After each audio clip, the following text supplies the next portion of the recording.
Hello, Sarah here with another of my practices to help you cope with the news videos.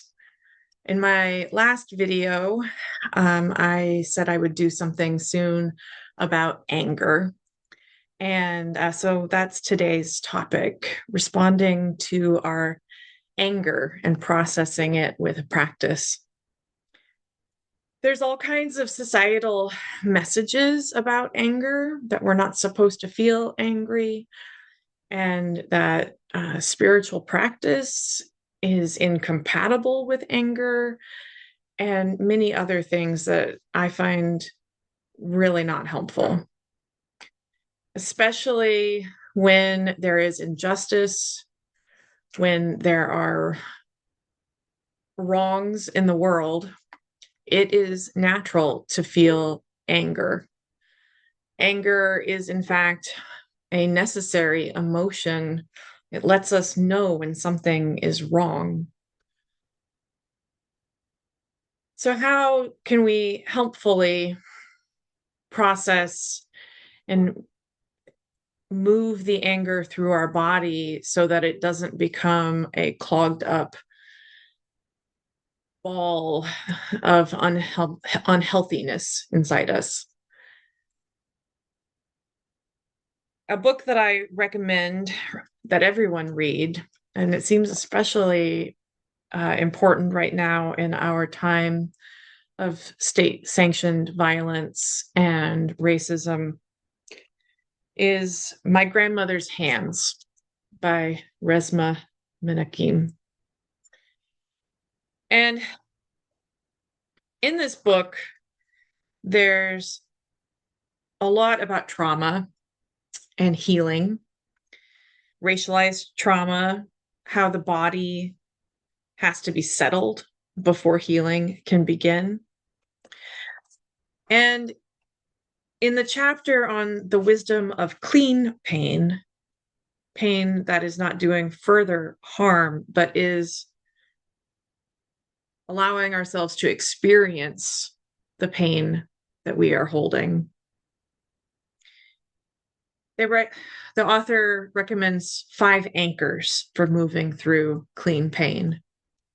Anchor 1, soothe yourself to quiet your mind, calm your heart, and settle your body.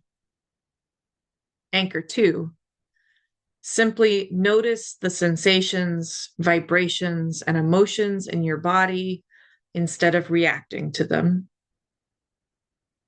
Anchor 3, accept the discomfort and notice when it changes instead of trying to flee from it. Anchor 4, stay present and in your body as you move through the unfolding experience with all its ambiguity and uncertainty, and respond from the best parts of yourself. And Anchor 5, safely discharge any energy that remains. He goes on to write, you'll know you need to practice the 5 anchors when you sense a conflict building, when that conflict looks and feels as if it will continue to escalate, and when you feel a growing discomfort in your soul nerve. So this is really helpful when it's anger in the midst of dealing with someone else. But I've adapted this practice for anger at events and at the news in a more visceral way for me. So I'll just share that I have picked out songs that express my anger and my rage. And this is personal for everyone because our musical taste will be different. But Rage Against the Machine's Killing in the Name of is my number one go-to for me. And if I find myself experiencing a buildup of anger and I want to be clear, this is not at a person. And so this is not something where like you're getting angry at someone and you say, pause the conversation. I'm going to scream and play loud music for a minute, because that's not helpful to interpersonal communication. But this is, I'm getting angry at the news. And so I turn off the news and I put on my song and I scream and I scream and I feel it. But I also kind of tap into my most visceral core experience of anger and just let that be without judgment. And I get really present in the now and not in anxiety or fear about all the things that are making me angry. And I find that helpful to separate anger from fear. Just, I let myself be angry, I let myself scream, and it dissipates, it releases the energy.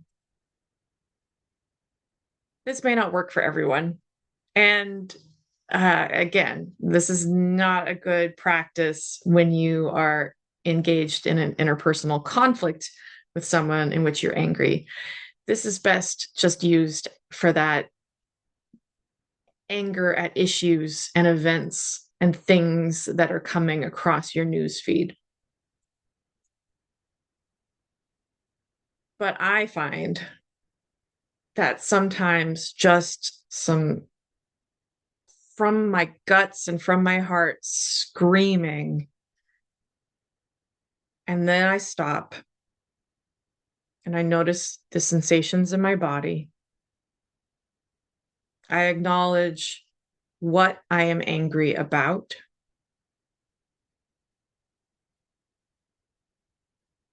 And I don't identify with that. I'm not an angry person. I am not my anger. The anger is a natural response because I am a caring and loving person.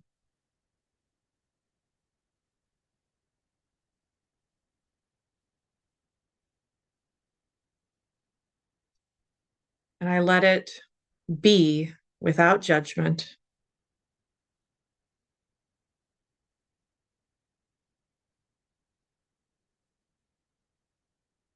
And then I move on to what actions I need to take to put my love and my anger to use in this world.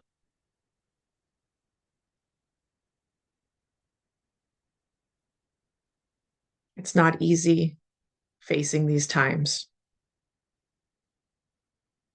but none of us are alone. We're in it together.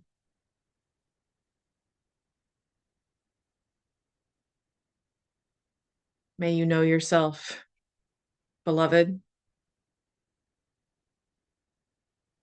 May you know yourself to be part of bending the arc of the moral universe towards justice.